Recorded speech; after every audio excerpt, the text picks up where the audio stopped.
This is Pet Life Radio. Let's talk pets. Welcome to Animal Rights on Pet Life Radio.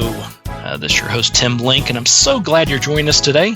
We have one of my all-time favorite people and definitely one of my favorite authors, Allie Larkin, coming on board here in a moment. Allie obviously is the author of Stay and Why Can't I Be You and all these other great books, and she's got a new novel coming out called Swimming for Sunlight. So we're going to pick Allie's brain a little bit about the book, get to know that, see what's going on with her, pick her brain a little bit about her writing styles, all the fun stuff that we do. So everybody just hang tight. We'll come back right after this commercial break. You're listening to Animal Rights on Pet Life Radio. Does your dog itch, scratch, stink, or shed like crazy? Come to Dynovite for help. Order a 90-day supply of Dynovite. Dynovite for life. Pick up 2 tubes of Doggo Suds. Get the 3rd tube free. Peppermint, tea tree, lavender, Doggo Sud shampoo. Made with all-natural coconut, jojoba, aloe. Great for healthy skin and soft, shiny coats. But no itchy, harsh chemicals. Lather up, rinse away. Try Doggo Suds. Buy 2, get 1 free. At Dynovite.com. DINOVITE.com.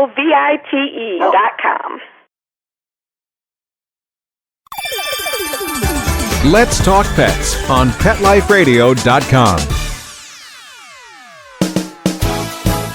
Welcome back to Animal Rights on Pet Life Radio. Now joining me now is author Allie Larkin. Allie, welcome back to the show. Thank you so much, Tim. I'm excited to talk with you again.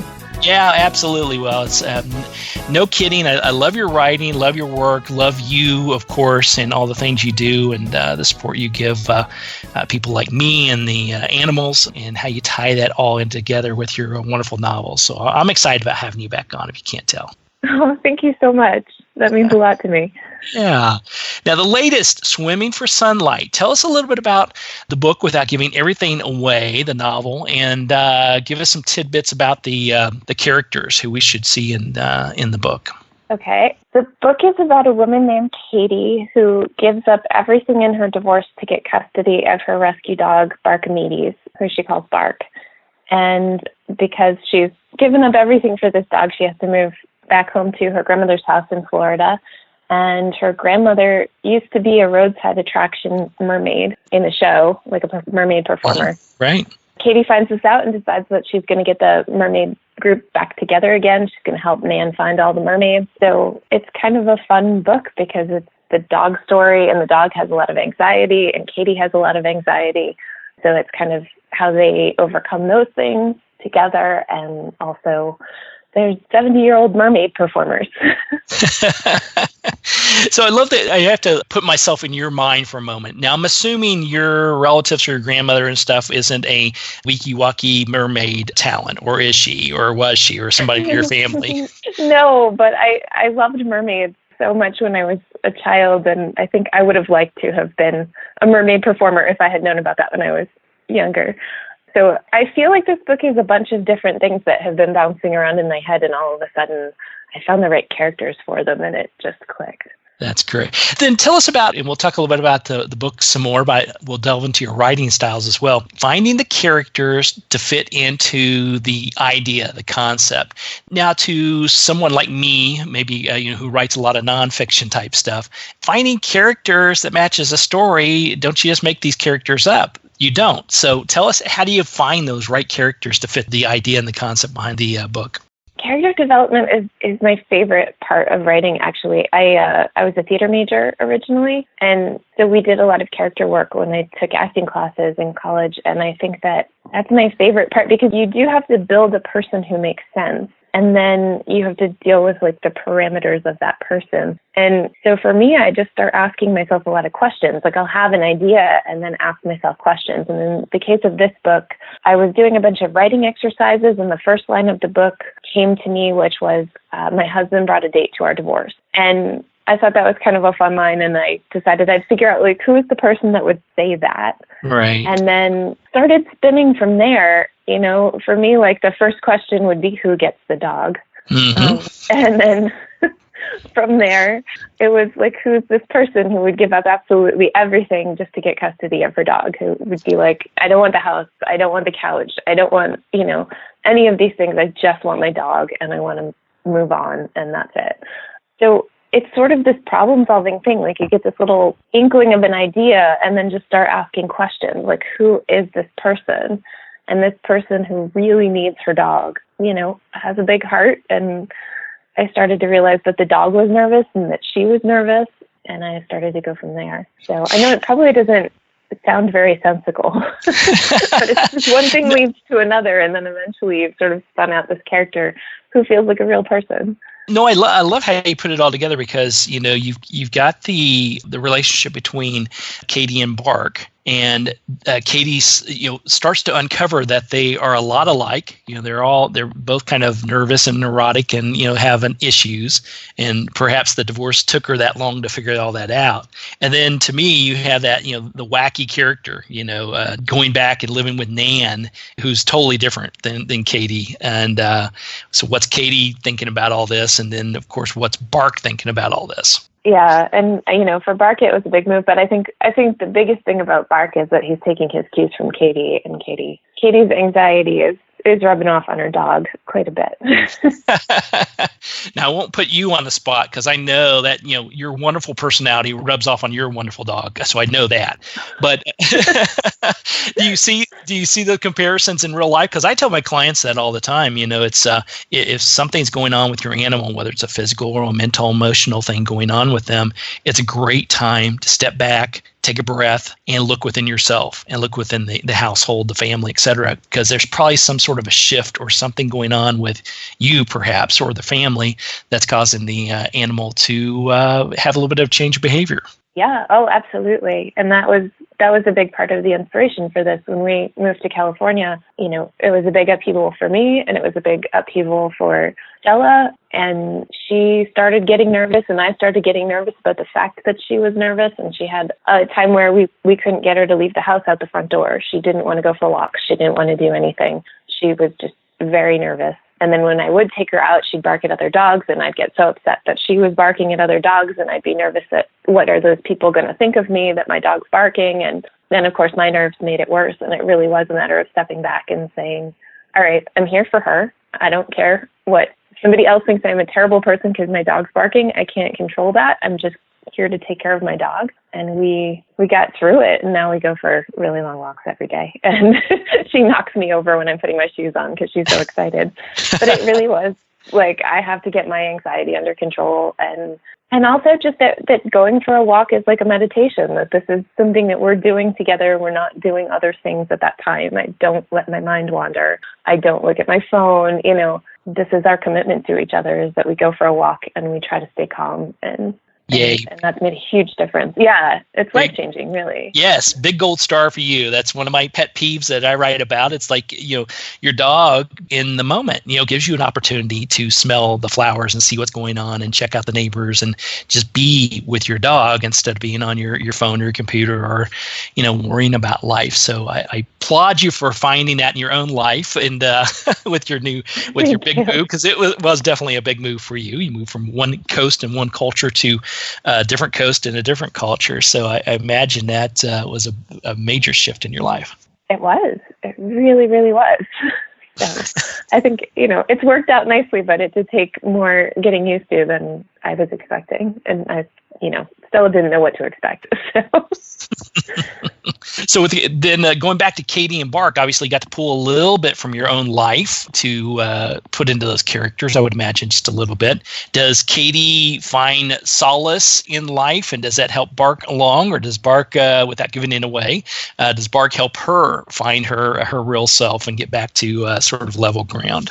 I think they sort of help each other. I think that, the other thing about the book that is an important part of it is all the women in the community that her grandmother lives with, and how they step in and help her also, and how they help Bark. And that when she sees Bark getting a little bit better, it helps her get a little bit better, and then that snowballs in a good direction. Because I think that's a big thing with anxiety. It's when it comes to dogs, is that you can feed off each other in a positive way, or you can feed off each other in a negative way in terms of your energy. So having extra support from the outside, I think, makes a big difference too. Yeah. Yeah. Oh, I agree with you wholeheartedly. I even have, I reflect on that quite a bit. I've got 2 schnauzers, so they're terriers, and they bark at anything that moves, anything that makes sound, or nothing at all. They just get, and I say, well, yes, exactly. So it's like I should have this magical skill set to just calmly tell them to quiet down, and they quiet. But that only goes so far. They're your kids, and they know what they can get away with. But I have that same thing, even with that, if guests are coming to town. I had a friend of mine come into town from Ohio last week, and I hadn't seen him for a long time.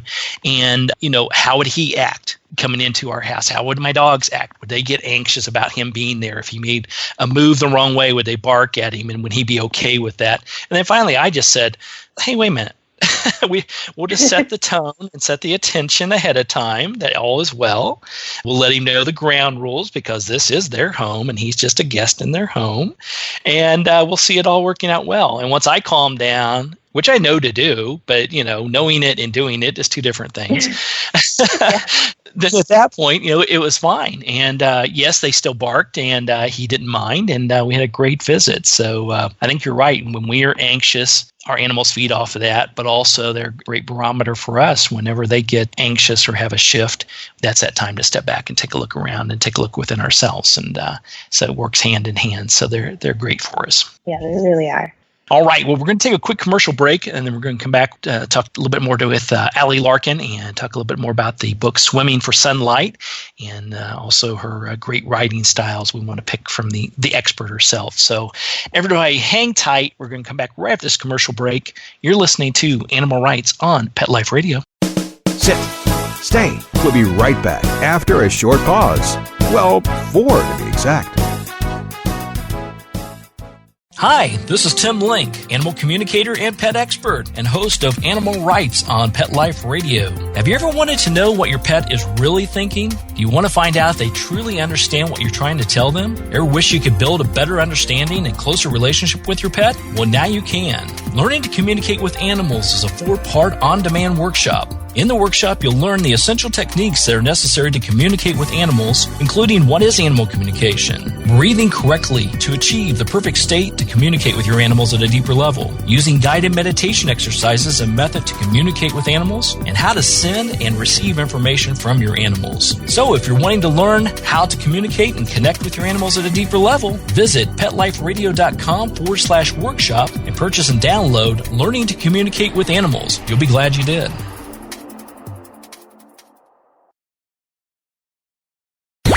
Let's talk pets Let's talk pets on Pet Life Radio. Pet Life Radio. PetLifeRadio.com. Welcome back to Animal Rights on Pet Life Radio. Continue our conversation with internationally best-selling author Allie Larkin, and talk to her about her latest book, Swimming for Sunlight. Now, Allie, first of all, I love the title, but tell me about, so how did that come about? Because I always find that fascinating. Is it a title that you created? Is it something your editors thought, or is it somewhere in between? Because I think it matches the book really well. Thank you. I really think it does too. Originally, I had titled the book Bark, but that, because the dog is Barkamedes and they call him Bark, and also just kind of a finding your voice sort of thing too. But that actually is kind of a hard search term for books. It's not very original in terms of, it's not a unique term.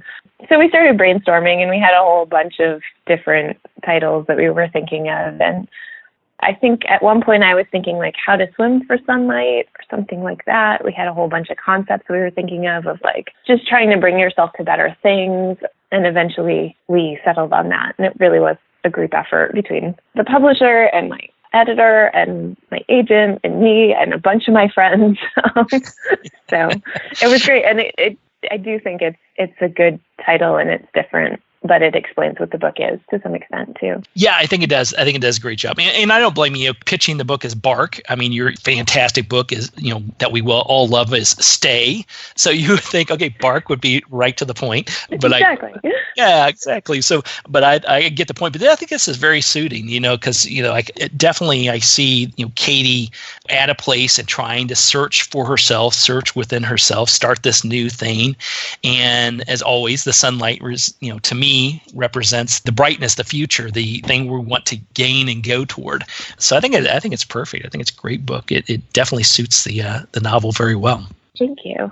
Yeah. Now, when people pick up a copy of Swimming for Sunlight, what should they expect? Should they expect a fantastic Allie Larkin book like we've grown to love, or there's new nuances and twists in there? They're like, wow, Allie, I didn't know you had that in your bailiwick, your little basket of goodies there. I mean, I think it's in line with what I've written before. I think I tried to go a little bit deeper in this book in terms of dealing with anxiety and trauma, and also just in the relationships. I wanted them to be really rich relationships. I did a lot of research so that I could write this community of women who were in their 70s. I wanted to know what they'd gone through in their lives. So I did a lot of reading about the history of women in the United States and things like that to get there. So that was interesting. But it's a fun book, and it also has some kind of serious moments. And I think that's the way I see the world in general. Like, life can be really funny and bright and also painful and sad and hard. But, you kind of cling to the good moments and the good people. And that's where you find meaning. And so I always say my books are like love stories about friendship. And I think I went all in on this one in that. Absolutely. And they got Katie and Bark have a great relationship, obviously. And I think it's great. I think it's perfect for the book. I normally ask, what do you hope people take away from after reading the book? But I think that is the takeaway. It's got the highs and the lows and the painful parts, but you come out okay in the end, and your true friends are going to be there, and you're going to be all right. Yeah. Yeah. And I also just hope that, anyone who's struggled with anxiety or just struggled to find their place in the world will feel seen by this book, that they're not alone in that. Absolutely. Good message. I like that.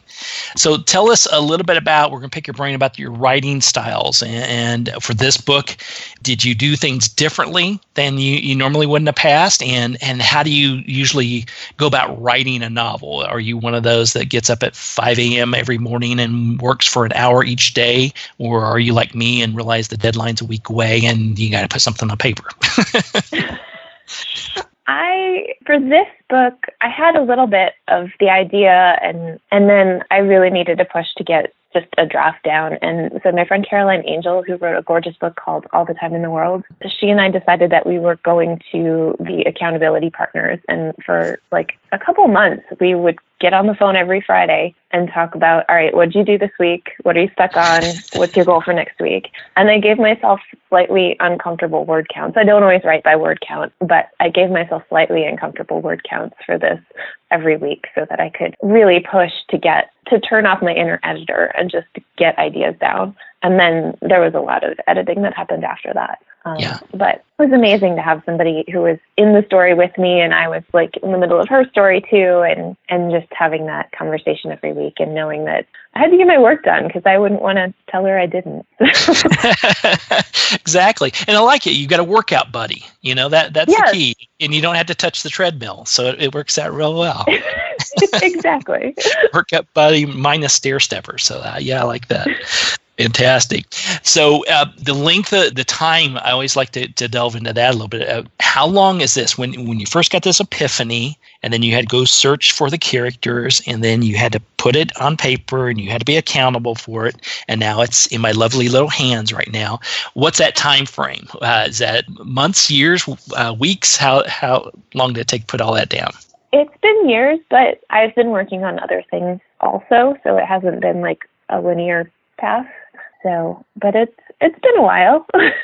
It's been a while since my last book, but I've done some like dabbling in screenwriting, and I have this other long-term project I've been working on for a really long time. And so, but I think the first draft, once Caroline and I decided to do what we call Introverts Happy Hour every Friday, I think I got the first draft done in maybe 2 months. Okay. And then it was, a while. It was like a year of editing after that. Yeah. You tell me if you agree with this. I think when you're putting together a novel or even a book that's going to be a nonfiction book, whatever it is you're putting together, that takes a while to sort of percolate. It's helpful, though, as a writer to have other projects, shorter term projects, writing articles, working on something that you work on a daily basis. I think it helps to break it up a little bit. It does. And I tend to write in stages of like very deep focus on the project, and then I need to take a little break work from it.